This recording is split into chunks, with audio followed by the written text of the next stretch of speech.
Hello, আসসালামু আলাইকুম। আজকে এখানে মেরিডিয়ানের আর নুডলসের 2টা নুডলস নিছি। আজকে রান্না করব। সন্ধ্যার সময় বাবা নুডলস নিয়ে এসে বলল যে আজকে রেস্টুরেন্টের স্টাইলে একটু নুডলস রান্না করে খাওয়া, তাই আর কি রান্না করা।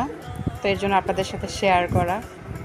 তো গরম পানিতে নুডলসগুলো দিয়ে দিলাম, এগুলো সেদ্ধ করে নেব। আর এখানে গাজর, মুরগির মাংস, ক্যাপসিকাম, মরিচ, সসেস, পেঁয়াজ কেটে নিছি আমি। নুডলস হয়ে গেছে, এটাকে এখন ছাঁকনির সাথে ছেঁকে নেব পানিগুলো। তারপর ঠান্ডা পানিতে ধুয়ে এখানে কড়াইয়ে তেল নিয়ে ডিমটা একটু ফেটে নেব, ঝুড়া করে নেব।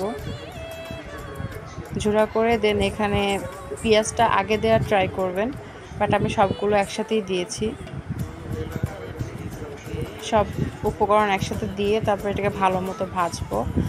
আর গাজরটা যেহেতু ফ্রিজে আমার স্টোর করা ছিল, তো বরফ ছিল, যার কারণে একটু ভেঙে নিচ্ছিলাম।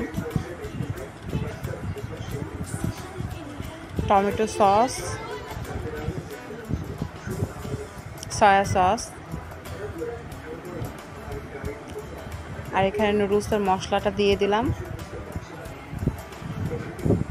চিনি দিছি, আর সামান্য লিকুইড দুধ দিয়েছি। আপনাদের বাসায় গুঁড়ো দুধ থাকলে গুঁড়ো দুধ অ্যাড করতে পারেন।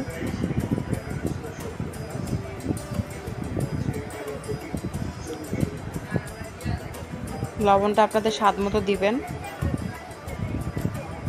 আর ঝালটাও আপনাদের স্বাদ মতো। তারপর আমি নুডলস অ্যাড করে এখানে ভালো মতো নাড়াচাড়া করে আমার নুডলসটা পরিবেশন করব।